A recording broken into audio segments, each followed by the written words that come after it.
let's go ahead and go into goals, and I'll start to break out exactly what we did here. So the goal for me was very simple. One, I needed to understand the website. I needed to make sure that it was memorable, the color, design, feel. I needed to make sure brand awareness was clear. I needed to make sure revenue was to generate more and shorten the purchase cycle. Remember, I talked about the prospects. I needed to increase their sales cycle. I needed to build trust, and I needed to get them ready for the second purchase. Those are all my goals that I think about when I'm thinking about developing the strategy. These are things. Can I make sure that I personalize experience from the email to the website? Is that feel good? That means that they click, they're on a landing page, they click, they're on a page that's specific to what we're talking about. Is it memorable? Colors, right? Are all the different things feel the same? Is awareness there? Obviously, education, constant awareness of education. You'll see. And what I've done in this thing is every time I'm talking about two brothers that developed this brand, or, based out of Austin, or, American made brand, or American focused brand, small business brand, I continuously educate the brand as a small blurb, because awareness is important, because people connect to that awareness. Revenue generation, it's all about, shortening that sales cycle. Of course, the faster we get in front of them, sending more emails, getting up, and building that trust. So let's go ahead and jump into that event. So the Mother's Day event looked kind of like this, and we're going to break down how I set their sites. First, we went to the company and we had a meeting, and we said, okay, what are we heavy on? What can we sell? And what can we do? All right, A. B, I said, Mother's Day is coming up, but people don't shop on Mother's Day for Mother's Day. People shop a week ahead of Mother's Day to ensure that they get their presents for Mother's Day. So we launched the prize, and I think Mother's Day was like May 12th, and we launched it on May 1st of the event. The idea behind this is you're shopping for your mother, so we should be ahead of that, and we should be thinking about that. So May 1st, we got the first email out, right? What did we focus on? A matching bracelet sale. Buy one for mom, get one for yourself. That was the sale that we did, right? And we had all these fitted bands. They had heavy inventory on a certain band. So I said, let's make that the highlight. Let's focus on that and say, you buy one of these, we'll give you one for free. Essentially, huge sale, right? Or it was buy two, get one free, whatever it was.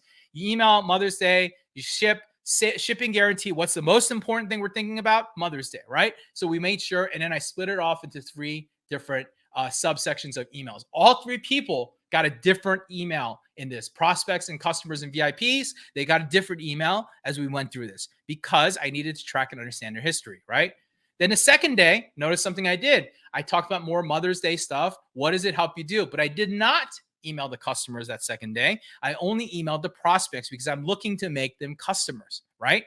Then on day 3 or day 2A, I went off into the other side and said, let's give those other people something very different. Let's give them happy stories. Not what does it help you do, but happy stories about why it's great for your business, right? So, I mean, not great for your business, great for you as a consumer at the end of the day, right? Then we went to May 3rd. I sent an SMS send. It was a reminder. But then I also sent an active email to number 1, those who opened and clicked that first email but did not purchase. I sent him a very focused reminder email about that sale, okay?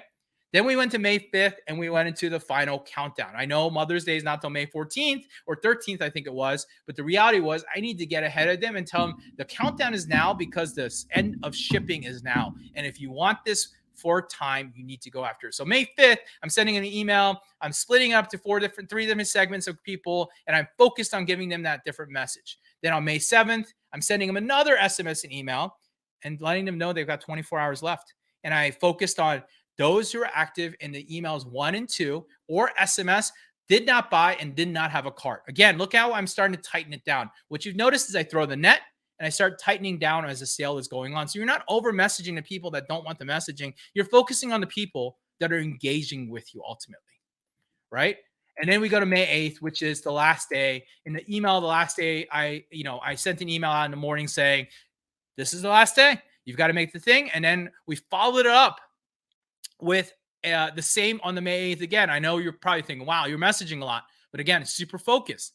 SMS the last day. 12 hours left. Matching bracelet event is over. And you've got an active email of 1, 2, and SMS did not buy. I sent one more active email out and says, last chance, 12 hours left. We got to get your shipping notice. I started focusing away from Mother's Day to making sure you had a gift for Mother's Day, because you're not here to sell to your mother or their mother. You're here to sell to them that this is what their mother might want.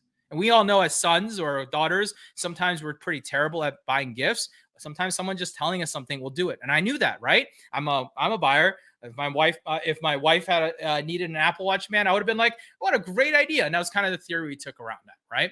So that's where we got into it, and that's where it went, right?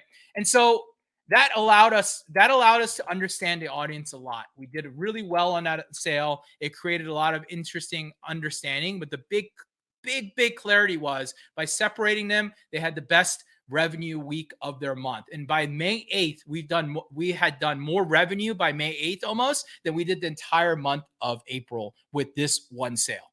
And the reason why that was happening is because last month we did a bunch of holiday based sales, and there was, different ones that you did, but unfortunately we didn't nail a story, an event, and get people excited and peg up on a very important milestone date and push on that. So that was the first sale we did, right?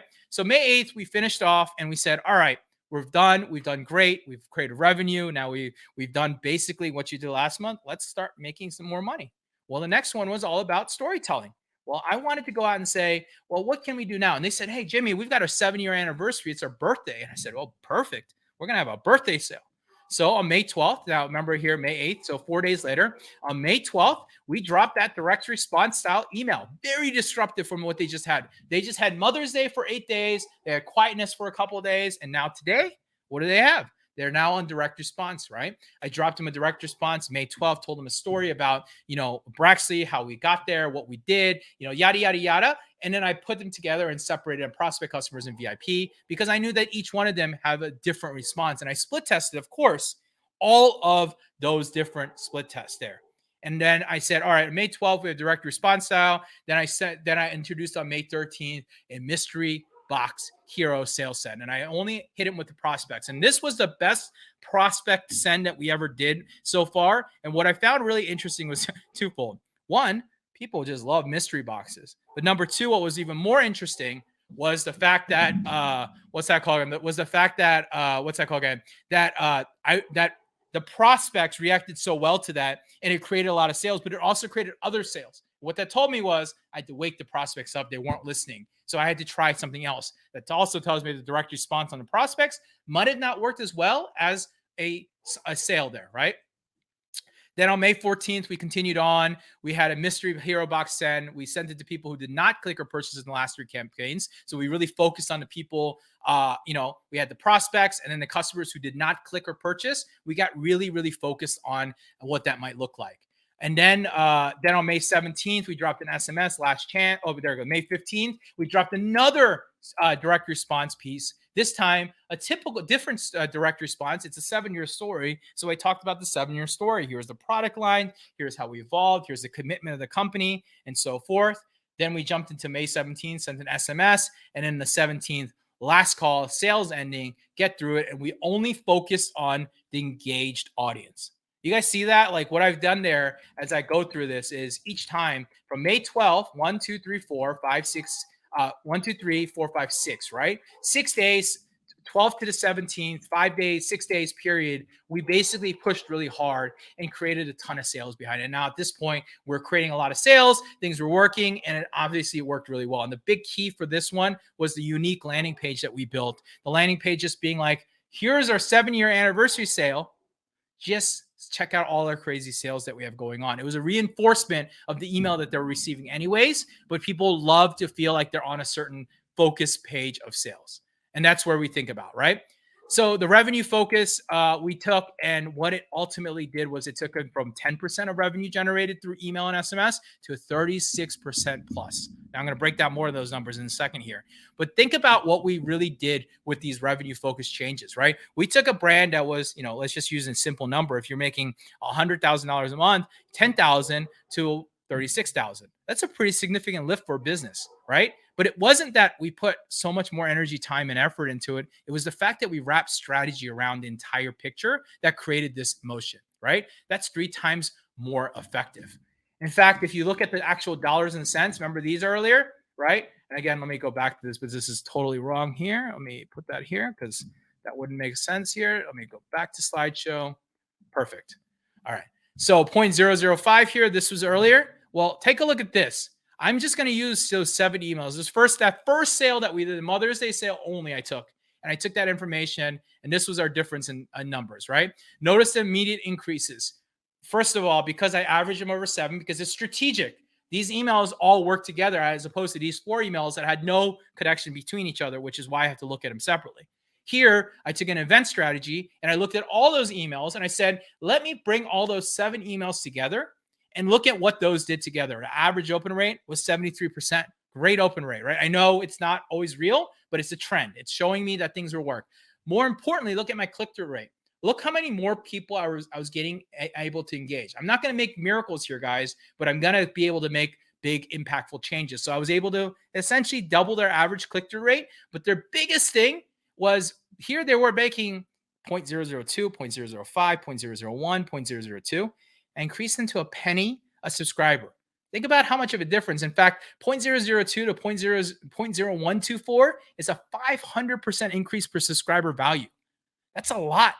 And that takes work. You've got to continue working on that in order to get it there. But ultimately, why I'm showing this is very simple. You can send 4 dislocated, disconnected emails based on a holiday strategy, or you run one event strategy, writing actual tight segments, focused energy, and you can turn real results behind it. And that's why in first 7 days, 8 days, essentially, we turned more revenue than the entire month that was before, right? And the average open rate, Hillary, as you're asking, the average open rate for customers was north of 7 to 10% of the CTR. I'm not open rate. CTRs were north of 7 to 10%.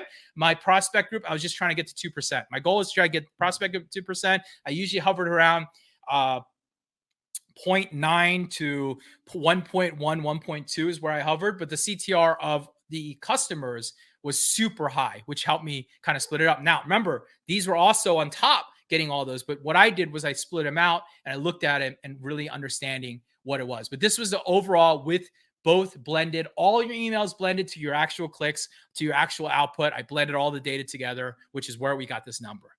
So that average open rate is for customers and prospects, and the CTR is for customers and prospects. Again, very focused groups, very focused energy, very focused message with a lot of split testing as well too.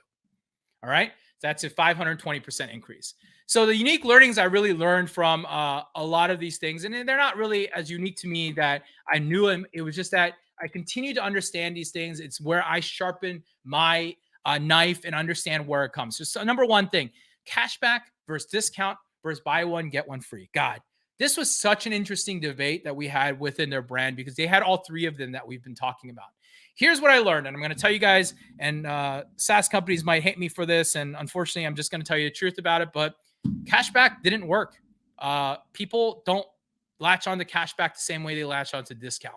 Buy one, get one free works only if the ideal works behind it. By throwing a random buy one, get one free, I don't think it works as much. But when we started throwing it around and wrapping it around, buy one for mom, buy one for someone else, it started to work, right? So we started to see something, but and I know historically they had a buy 2, get one free that worked really well, but I think it really just depends on seasonality where you're at. But the big thing that I learned was cashback versus discount. Well, cashback, people really didn't respond to cashback and because people were feeling like there wasn't reality versus a discount. People really like discounts, and I'm seeing it over and over again. I see it with other brands, but ultimately cashback versus discount, 100%. I will show you the data that discount works so much better in the psychology of that discount. Not saying it's better for the long term, not saying it's better for repeat, but for the immediate sale, discount works much better. Second thing I learned was product A buyers are not product B buyers. Remember earlier I talked about the product launch? Well, we were trying to figure out this product launch. Braxley Bands also just released a thing called a bag and belt set. And it's a really cool bag and belt set. I bought one for my kid, but I realized really quickly, at least for me, and I looked at the people who in my company that have purchased from them, and the demographics very different. But sometimes we don't think about that when we're producing products and brands. And what we learned there in this unique learning was that just because they buy product A does not always mean they'll buy product B. In fact, sometimes you need to split them apart. So don't force it, recognize where they are, and use more first party and contextual data.